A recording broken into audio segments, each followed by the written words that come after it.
जय श्री राम भक्तों, धर्म कर्म जीवन में आपका स्वागत है। भगवान श्री राम की कृपा आप पर सदा बनी रहे। 22 जनवरी 2024 को अयोध्या के नवनिर्मित मंदिर में रामलला की मूर्ति की प्राण प्रतिष्ठा हो चुकी है। यह दिन हम सभी के लिए बहुत ही ऐतिहासिक दिन रहा है। रामलला की मनमोहक मूर्ति को देखकर आंखें भाव विवल हो गई हैं। लेकिन यह ऐतिहासिक दिन पिछले लगभग 500 वर्षों के संघर्ष का नतीजा है। हमने इससे पहले एक वीडियो में अयोध्या के इतिहास के बारे में बात की थी। सतयुग में अयोध्या के निर्माण से लेकर अयोध्या में राम मंदिर निर्माण के बारे में और उसके बाद राम मंदिर को नष्ट करके बाबरी मस्जिद बनाने तक के इतिहास के बारे में हमने आपको बताया था। आज इस वीडियो में हमने उससे आगे के इतिहास यानी 1528 में मस्जिद बनने से लेकर मस्जिद विध्वंस, राम जन्मभूमि विवाद व मंदिर निर्माण, फिर उसके बाद 22 जनवरी 2024 को अयोध्या के मंदिर में रामलला की मूर्ति की प्राण प्रतिष्ठा तक के इतिहास के बारे में संक्षेप में बात करेंगे। इससे पहले आगे बढ़े, अगर अभी तक आपने चैनल को सब्सक्राइब नहीं किया तो चैनल को सब्सक्राइब जरूर कीजिएगा और नोटिफिकेशन बेल को दबाना बिल्कुल मत भूलिएगा। साथ ही साथ कमेंट बॉक्स में जय श्री राम जरूर लिखिएगा। तो चलिए अब हम बात करते हैं। तो चलिए हम इतिहास में थोड़ा पीछे यानी 1528 ईस्वी की तरफ चलते हैं। 1528 ईस्वी में बाबर के सूबेदार मीर बाकी ने अयोध्या में एक मस्जिद बनवाई। यह मस्जिद उसी जगह बनवाई गई जहां भगवान राम का जन्म हुआ था। मीर बाकी ने इस मस्जिद का नाम बाबर के सम्मान में बाबरी मस्जिद रखा था। 19वीं सदी के शुरुआत तक मुगलों और नवाबों के शासन के दौरान हिंदू इस मामले में कुछ बोल नहीं पाए, लेकिन 19वीं सदी के दौरान मुगलों और नवाबों का शासन कमजोर पड़ने लगा और अंग्रेजों का दबदबा बढ़ने लगा।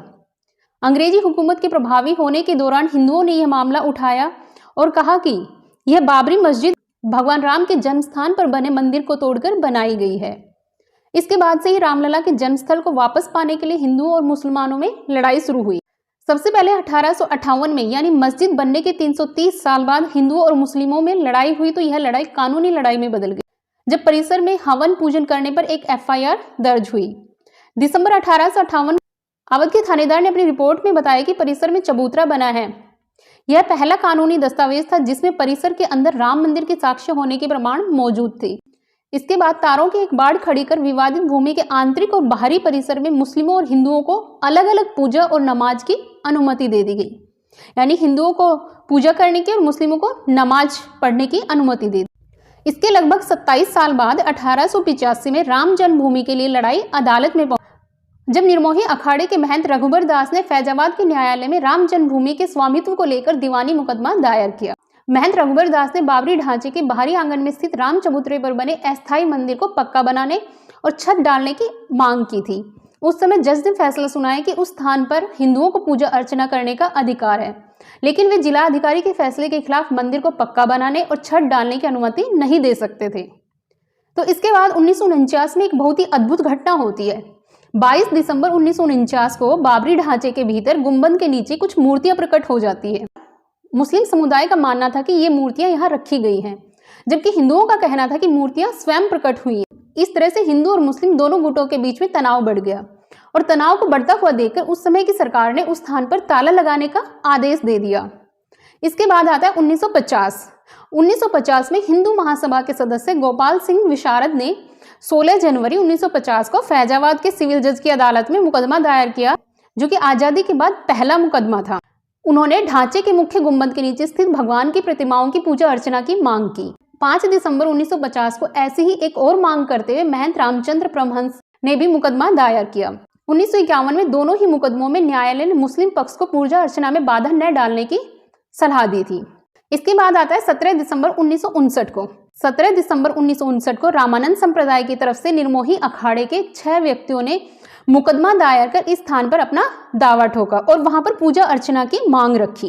18 दिसंबर 1961 में उत्तर प्रदेश के केंद्रीय सुन्नी वक्फ बोर्ड ने भी एक मुकदमा दायर किया और कहा कि यह जगह मुसलमानों की है, इसलिए ढांचे को हिंदुओं से लेकर मुस्लिमों को दे दिया जाए, ढांचे के अंदर से मूर्तियां हटा दी जाए। ये सभी मामले न्यायालय में चलते रहे। अब बात आती है 1982 की। यह वह साल था जब विश्व हिंदू परिषद ने धर्म स्थलों की मुक्ति का अभियान चलाया था और रामकृष्ण व शिव के सभी स्थलों पर मस्जिदों के निर्माण को साजिश करार दिया था। इसके 2 साल बाद 8 अप्रैल 1984 को दिल्ली में संत महात्माओं, हिंदू नेताओं ने अयोध्या के श्री राम जन्मभूमि स्थल की मुक्ति और ताला खुलवाने के लिए आंदोलन चलाने का फैसला लिया। इसी दौरान 1 फरवरी 1986 को फैजाबाद न्यायालय ने राम जन्मभूमि स्थल का ताला खोलने का आदेश दे दिया। इस फैसले के खिलाफ इलाहाबाद उच्च न्यायालय की लखनऊ पीठ में मुस्लिमों द्वारा दायर की गई अपील खारिज हो गई। इसके बाद जनवरी 1989 में प्रयाग में कुंभ मेले के दौरान मंदिर निर्माण के लिए गांव-गांव शिला पूजन करने का फैसला लिया गया। इसके साथ ही 9 नवंबर 1989 को श्री राम जन्मभूमि स्थल पर मंदिर के शिलान्यास की घोषणा की गई। काफी विवाद और खींचतान के बाद तत्कालीन प्रधानमंत्री राजीव गांधी ने शिलान्यास की इजाजत दे दी। 1990 के दशक में राम जन्मभूमि आंदोलन तेजी पकड़ता जा रहा था और इसी बीच श्री लालकृष्ण आडवाणी जी सितंबर 1990 में रथ यात्रा लेकर निकलते हैं। इस यात्रा ने राम जन्मभूमि आंदोलन को और भी तेज धार प्रदान की। इधर राम मंदिर के लिए आंदोलन तेजी पकड़ रहा था तो दूसरी तरफ केंद्रीय राजनीति में भी काफी उथल पुथल मची हुई थी। इसके बाद राम जन्मभूमि विवाद में एक ऐतिहासिक तारीख आती है जिसका जिक्र किए बिना ये आंदोलन की कहानी पूरी नहीं हो सकती और वह तारीख थी 6 दिसंबर 1992 की। इस दिन अयोध्या पहुंचे हजारों कार सेवकों ने विवादित बाबरी ढांचे को गिरा दिया। इसकी जगह इसी दिन शाम को अस्थायी मंदिर बनाकर पूजा अर्चना भी शुरू कर दी गई। इसके साथ ही देश के कई हिस्सों में सांप्रदायिक हिंसा भड़क उठी जिसमें अनेक लोगों की जान गई। अयोध्या में ढांचा ध्वंस मामले में कई भाजपा नेताओं सहित हजारों लोगों पर मुकदमा दर्ज किया गया। इसके साथ ही राम जन्मभूमि विवाद में मुकदमों की संख्या बढ़ती चली गई। बाबरी ढांचा ढहाए जाने के करीब 25 दिन बाद 1 जनवरी 1993 को न्यायालय ने भगवान के दर्शन पूजन की अनुमति दे दी। 7 जनवरी 1993 को केंद्र सरकार ने ढांचे वाले स्थान और यूपी की कल्याण सिंह सरकार द्वारा न्यास को दी गई भूमि सहित कुल 67 एकड़ भूमि का यहां पर अधिग्रहण कर लिया गया। अप्रैल 2002 में इलाहाबाद उच्च न्यायालय की लखनऊ खंडपीठ में विवादित स्थल का मालिकाना हक तय करने के लिए सुनवाई शुरू हुई। उच्च न्यायालय ने 5 मार्च 2003 को भारतीय पुरातत्व सर्वेक्षण को संबंधित स्थल पर खुदाई का निर्देश दिया। इस खुदाई की पूरी रिकॉर्डिंग की गई। 22 अगस्त 2003 को भारतीय पुरातत्व सर्वेक्षण ने न्यायालय को रिपोर्ट सौंपी। इसमें संबंधित स्थल पर जमीन के नीचे एक विशाल हिंदू धार्मिक ढांचा यानी कि मंदिर होने की बात कही गई।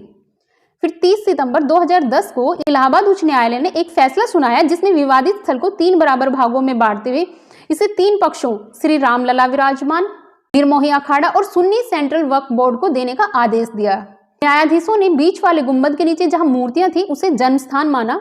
हिंदू और मुस्लिम दोनों ही पक्ष इस फैसले से नाखुश थे। दोनों पक्षों ने इस फैसले के खिलाफ सर्वोच्च न्यायालय में अपील की। अब अयोध्या में राम जन्मभूमि की लड़ाई देश की सर्वोच्च अदालत तक पहुंच चुकी थी। 21 मार्च 2017 को सर्वोच्च न्यायालय ने मध्यस्थता से मामले को सुलझाने की पेशकश की। 6 अगस्त 2019 को सर्वोच्च न्यायालय ने प्रतिदिन सुनवाई शुरू की और 16 अक्टूबर 2019 को सर्वोच्च न्यायालय में सुनवाई पूरी हुई, लेकिन कोर्ट ने फैसला अपने हाथों में सुरक्षित रख लिया। अब आता है अंतिम फैसले का वक्त। 134 साल से चली आ रही कानूनी लड़ाई में अब इंतजार था तो सिर्फ अंतिम फैसले का।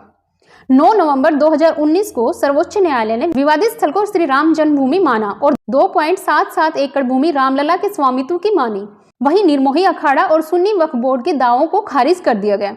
इसके साथ ही कोर्ट ने आदेश दिया कि मंदिर निर्माण के लिए केंद्र सरकार 3 महीने में ट्रस्ट बनाए और ट्रस्ट में निर्मोही अखाड़े के एक प्रतिनिधि को भी शामिल करे। इसके अलावा यह भी आदेश दिया कि उत्तर प्रदेश सरकार मुस्लिम पक्ष को इसके एवज में 5 एकड़ भूमि किसी उपयुक्त स्थान पर उपलब्ध कराए और इसी के साथ वर्षों से चली आ रही लंबी कानूनी लड़ाई समाप्त हो गई। और अब बारी आती है मंदिर निर्माण की। इसके लिए 5 फरवरी 2020 को प्रधानमंत्री नरेंद्र मोदी ने अयोध्या में मंदिर निर्माण के लिए राम जन्मभूमि तीर्थ क्षेत्र ट्रस्ट की घोषणा की और इसके ठीक 6 महीने बाद 5 अगस्त 2020 को अयोध्या में राम मंदिर की आधारशिला रखी गई। फिर आती है वह ऐतिहासिक तारीख जिसका सभी राम भक्तों को लगभग पिछले 500 सालों से इंतजार था और वह ऐतिहासिक घड़ी आती है 22 जनवरी 2024 को, जब राम जन्मभूमि पर बने मंदिर में रामलला की प्राण प्रतिष्ठा की जाती है और सारा देश राममय हो जाता है और रामलला के दर्शन कर भाव विवल हो जाते हैं। तो यह था अयोध्या के राम मंदिर बनने का इतिहास। आपको यह जानकारी कैसी लगी? अगर जानकारी अच्छी लगी है तो वीडियो को लाइक कीजिए, शेयर कीजिए और चैनल को सब्सक्राइब करना ना भूलिएगा। धन्यवाद।